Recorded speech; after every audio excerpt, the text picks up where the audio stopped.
fandom friends! If you are wondering why I look like this, it is because, as you just saw, I was cosplaying Kagaya this morning. I got a bunch of pictures and videos, and I thought I would just jump into talking about the episode still looking like this. So I hope it doesn't bother you. I hope it's not weird or gross, but we are just jumping straight into this because I could talk about this for hours, and I basically already have with like friends and family. So we are going to be breaking down manga 16 today from what we saw in the anime, episode 8 of Demon Slayer Hashira Training. I have been making videos like this for every single episode of the Hashira Training arc, so if you want to go back and watch those, please do.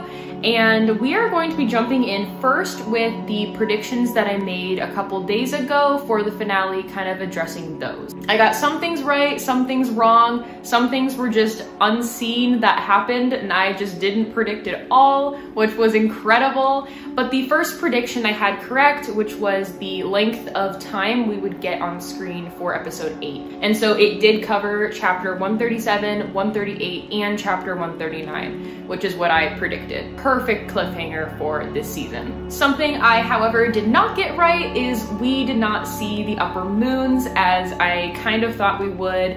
They were in the intro song, and so I just thought maybe, just maybe we would get to see Akazadoma and Kokushibo, even if it was just a flash at the end.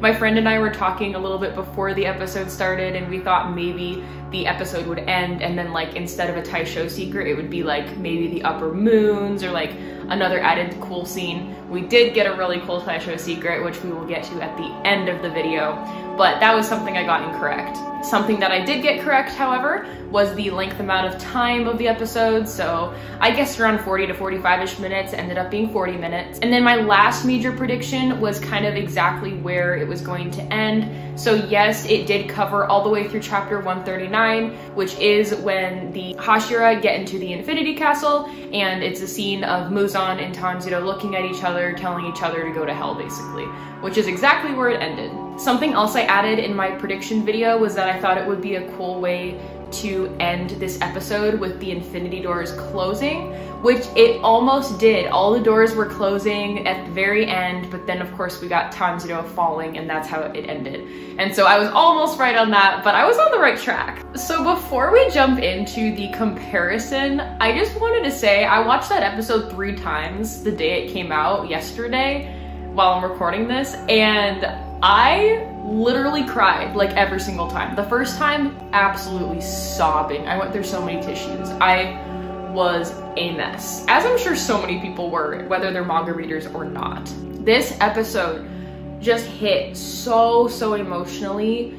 For me, it was a lot harder because Kagaya is one of my very top favorite characters in Demon Slayer, so of course seeing him pass away and seeing his big final moment is just so extremely emotional for me, extra so. And then of course the Hashira trying to get to Master of Yashiki is just so heartbreaking. Seeing them try and obviously they fail, and it's just so sad seeing them look up to Kagaya as like a father or like a mentor figure and then not being able to get there in time to potentially save him is just so sad.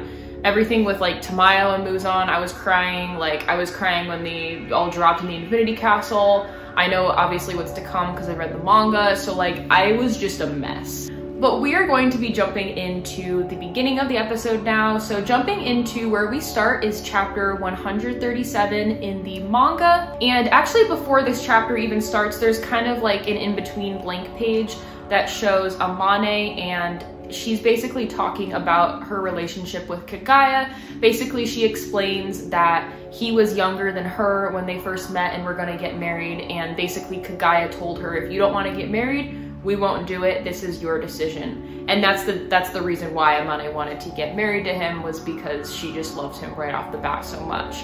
And so obviously that's not in the anime, but a little Easter egg from the manga. The conversation between Muzan and Kagaya was pretty much word for word the same as in the manga to the anime. Something that I feel like they've been doing throughout this whole season, and I'm sure from past seasons too, just from when I've not been breaking it down to the manga, is that they say the same dialogue, just they draw it out more in the anime. So I guess to get more time on the screen for more visual effects, for the background, and just setting up the scene so that it flows better. So that's something that the conversation was very heavy on. And then just to compare their conversation, it was about 16 pages in the manga, and it ended up being about 16-ish minutes in the anime, which I thought was interesting. The scene of Kagaya and Amane's children playing with their ball, that was in the manga. Their singing was in the manga, but of course in the anime, it's just so much better to actually hear voices singing, and we got a little bit added to the song so that it made a little bit more sense. I still have to go back and kind of dissect maybe what that song resembles a bit more, but the song in the anime was amazing. It almost gave me creepy vibes, like if I were in the position of Muzan, like, because the way that he like looked over at them, he's just like, what the heck is going on? But the way that their song kind of faded into Kagaya talking about eternity and immortality was actually very cool and well thought out. So that whole part was actually not in the manga, where the children's ball kind of morphed and everything went this orangish color, and that one single ball kind of multiplied into many, and they were glowing, and it almost resembled a soul or some kind of glowing orb is what I viewed it as. Now, of course, this is when Kagaya was talking about how many innocent lives Muzan has taken and what the definition of eternity really means. And so I believe that all of these glowing orbs resemble people's souls, their life essences that have been snuffed out by Muzan, whether that's slayers who have died to demons or even demons who have died to Muzan. Based on them becoming demons, their life is ruined, therefore they cannot go back to what they were before. Obviously now we know about Tamayo and Nezuko's whole deal, but obviously back then throughout the years we never thought that was possible. This whole ball scene with the glowing orbs actually reminded me back to the intro song of this Hashira arc, to when we have Muzan and Kagaya back to back and all of the swords are surrounding them, and then how that parallels to the credits of this season where Muzan was walking by candles that were lit, and as he walks by they faded out. And so I actually made a whole video about this, breaking down the symbolism of those candles going out and of those Slayer swords in the intro and conclusion of this arc. But to sum it all up here, I believe that those swords, those candles being unlit, and then now these glowing orbs all resemble life. So kind of what I was just talking about is all of the innocent lives that Muzan has ruined, manipulated, controlled, whether that's demons or humans. All of those people have died when they didn't need to. I will leave that video link up here if you're interested in hearing my breakdown more of the credits and kind of the symbolism of that whole thing. The next really cool scene that we get right after that whole eternal scene where Kagaya is speaking, it turns into the scene where he has the tiger and the dragon behind him, and he's talking about how Muzan has just angered these creatures over and over again. He stepped on the tail, he's pushed it too far, and look at what the repercussions are. And so we get this really awesome scene in the anime of like all the Hashira, they're turning around as the camera is seeming to be going past them, and we end on our two main characters, Nezuko and Tanjiro.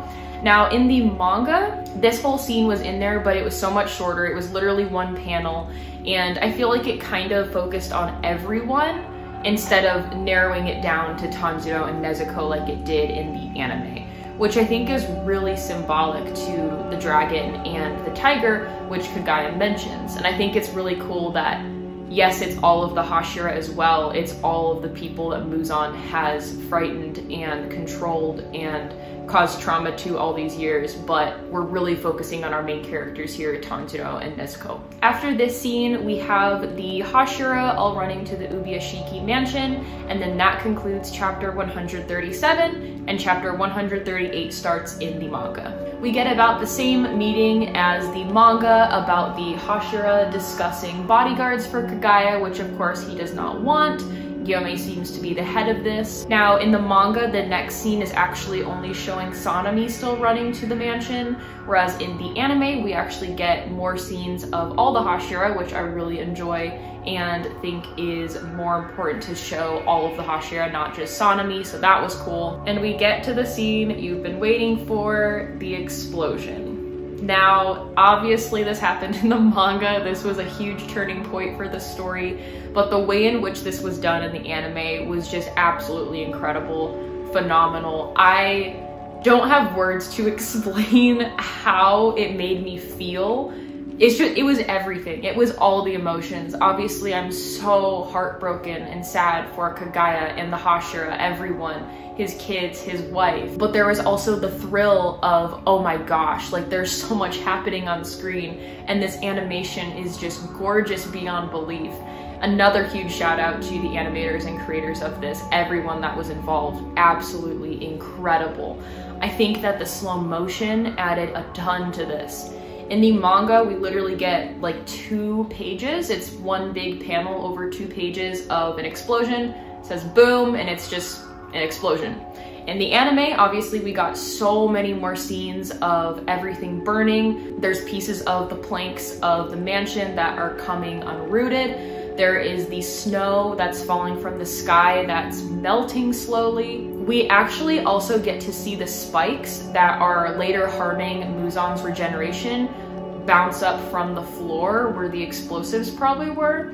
And so that was a really cool detail that we noticed on our second watch through. We have a really cool 2 quick scenes of Muzan, one from far away and one up close of his face, just to see how enraged he is that this could even pass him by, which amazing job Kagaya, because he deserved that. And then we get our final scene of Kagaya. This part just absolutely destroyed me. I think in my first watch through, I started crying during like the tiger dragon scene. This part I was gone, like I couldn't even see. I was just crying so hard because of how emotional it is and the colors that they chose for the animation, and him and Amane just sitting there and just it's all the emotions all at once. It's so hard. We get Muzan blowing back from the explosion, which of course did happen in the manga, but we got so many more scenes of this in the anime. We got to see all of his limbs regenerating, parts of his head growing back, and his eyeballs, and all the good stuff that just was not in the manga. I also wanted to shout out the voice acting in this scene. When Muzan says Ubiashiki, like it sounds like his vocal cords are literally burnt to a crisp. And so I just wanted to shout out the voice actor there. Amazing job. Something that was in the manga that was actually not in the anime was a little map that showed where all the Hashira were in correlation to where Muzan was at the Ubiashiki mansion.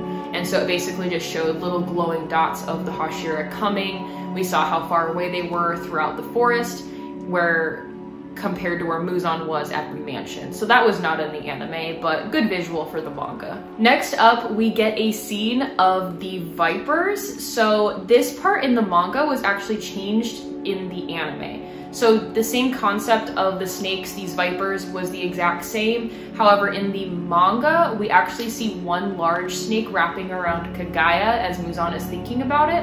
In the anime, they do something so much better. They have snakes coming out of Kagaya's bedding. And so this part has always irritated me in the manga, because what they show in the manga is not a viper.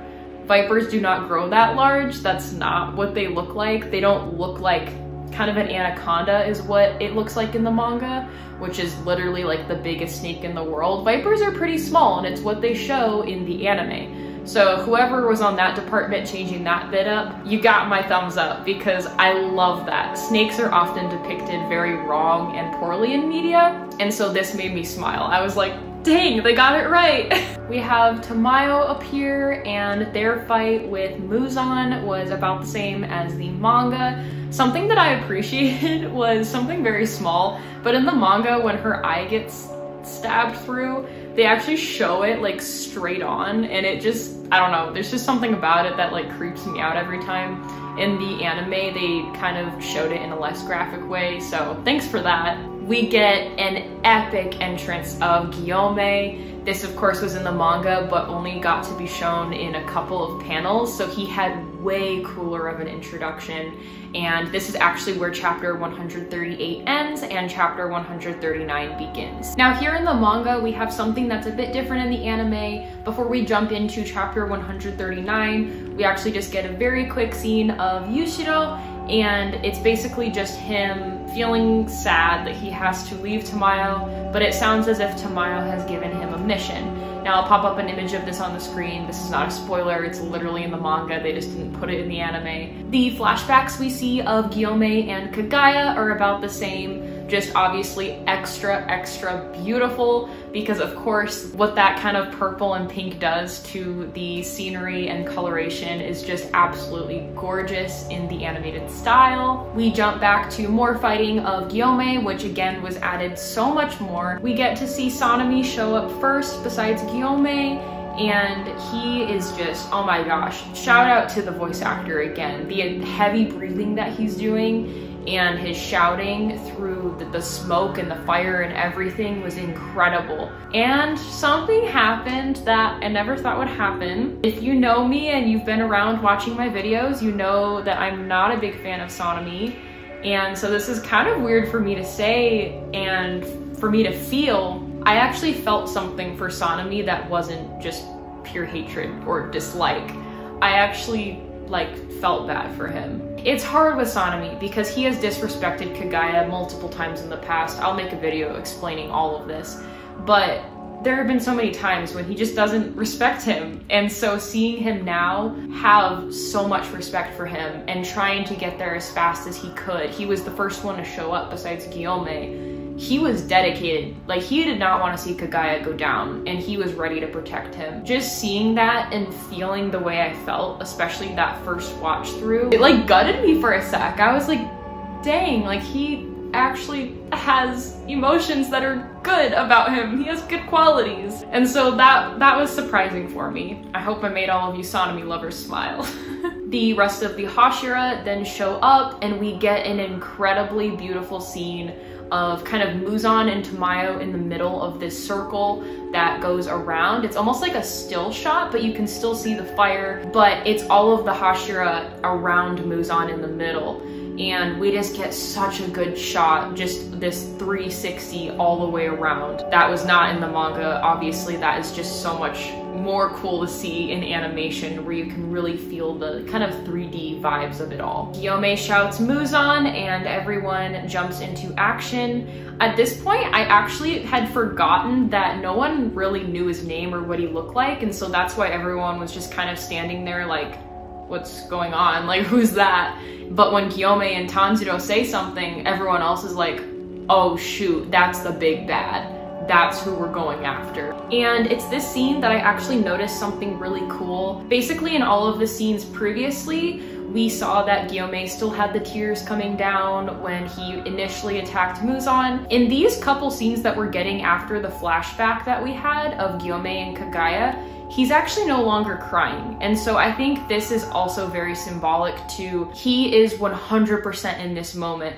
He is yelling his lungs out. Another shout out to his voice actor. Everyone's doing incredible. But this was just something I noticed on, I think, my third time through, that his tears are gone, even though they've been here from the beginning. Something else I wanted to mention is that in the manga, during all of these scenes of Obanai running to the Ubishiki mansion, Kabara his snake, is nowhere to be seen. And so they always bring him back to the anime. He's always with Obanai, always. In the manga, it's like a 50-50 if he's with Obanai or not. So I appreciate the anime for always bringing back Kabara. We then get to the other very iconic scene of this episode, everyone falling into the Infinity Castle. This was the exact same kind of imagery initially of all the Hashira and Tanjiro falling. Everything after that was pretty much added. And so in the manga, we didn't get to see Inosuke, Genya, Kanao, Zenitsu, Murata, all these other slayers drop into the Infinity Castle. We didn't know how they got there. They just kind of were there. And so for the anime to show exactly how everyone got there, for the Infinity Castle doors to open wherever anyone else was perfect. And this all tied it back to Nakime, because we know that she's been spying on everyone. She's been gathering up everyone that she sees, and so she knew exactly where to open all those doors because of her eyeballs that had been spying on everyone. So this was incredible that they added this to the anime because it made everything come full circle and it made everything make more sense. So before we go into the next chapter, chapter 140, we get a little image of Inosuke off to the side, and it's basically just saying that when he fell through the Infinity Castle doors, he was laughing because he was having a good time. So I thought that was really silly, and for them to add the tempera was like such a perfect touch. And that is literally like the last like funny, happy scene we're gonna see for like the rest of the story. So that was another little wholesome touch they added at the end. I loved seeing Genya and Kanao because obviously we're not done with their story yet. And then Zenitsu, he's locked in. When his eyes opened and he had that straight face, I was like, dang, he is ready to fight. And I'm sorry for the people here who have not read the manga. You don't know what that letter is that Zenitsu read, but obviously you can infer that it has kind of turned him into this kind of harder self where he is more in the moment and not letting his emotions kind of cloud everything. We get to see even all of the Hashira individually fall into the Infinity Castle. This entire scene was just amazing. I don't have words for it. Like, I keep reusing the same words over and over because I don't know what else to say. It was just incredible. The music and the sounds, the doors closing randomly, the spinning of the castle, like the animation is just top tier. Like, and it's so emotional too. Like, I was just crying, like watching everyone get split up. It's just so sad. Something that was different from the manga actually during the scene was we kind of go back to the crows. The crows actually added like honestly so much to this scene. They're like flying through. That's kind of how we're navigating the castle, going from Slayer to Slayer, seeing who's fallen. And the crows are important in this. In the manga, there's actually a little panel in between chapter 139 and chapter 140 that explained that the crows actually didn't make it through. And so this was actually a big jump for the anime to allow those crows to pass through, which I think it makes sense that they do. We end off this episode with, of course, Muzan and Tanjiro falling next to each other, and basically it's just them going back and forth telling each other to go to hell. So there's that. We get all of the infinity doors closing, and we get our last scene of Tanjiro falling backward, arms reaching out. We don't know what's happening next, unless you're a manga reader like me. What a cliffhanger. All of us manga readers knew that this was going to be the biggest and best cliffhanger that Demon Slayer has seen this far.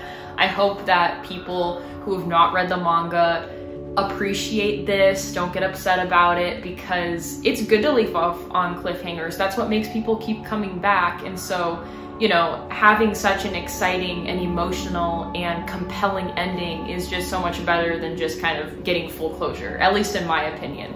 And I think this will make more people jump to the manga and read the rest of the series, which obviously is supporting the author and the creators of the anime and Japan and everything. And so that makes me really happy. And so that basically wraps up everything for the similarities and differences to manga 16 for episode 8 of the Hashira Training arc. Amazing, amazing work. I don't know what else to say other than just thank you to everyone involved in Demon Slayer. You've made me and my friends just so incredibly invested in this incredible story, and I'm just so excited to see where it goes from here. Very quickly, before I end this video, I wanted to talk about the Taisho secret. And at first I was a little irritated. I was like, okay, why are we ending this with this massive, you know, outro with the Infinity Castle and everything, and then we have a random Taisho secret about Mitsuri? And I'm like, yeah, I love Mitsuri, whatever, but like it kind of took away from the moment. But I couldn't have been so wrong because it literally brought back the one Hashira that just no one hates, and that is Rengoku. Our sweet boy Rengoku, I have a little shrine down here for him actually. We got to hear his voice again. They invited his voice actor back, and we just get such a sweet scene. This like absolutely destroyed my boyfriend. He cosplays Rengoku and he loves Rengoku, and so we were just like sitting there sobbing at the end of the episode. But I just wanted to say also huge thank you to that Taisho secret, because if we couldn't get enough emotion during that whole episode, of course that Taisho secret just had to put so many people over the edge. So amazing work there. That is going to wrap it up for this kind of breakdown of similarities and differences for this last episode of the Hashira Training arc. I would absolutely love to hear all of your thoughts in the comments, or if you had any questions about the manga. Know that if you are not a manga reader and would like to pick up the book, you can start on chapter 140, reading from there on out to finish up the series. I hope you enjoyed this Hashira training arc time and also had a good time watching my video breakdowns of everything and all the other content that Demon Slayer lovers are putting out there on the internet. I hope you have an incredible Demon Slayer day, and I will see you next time. Bye!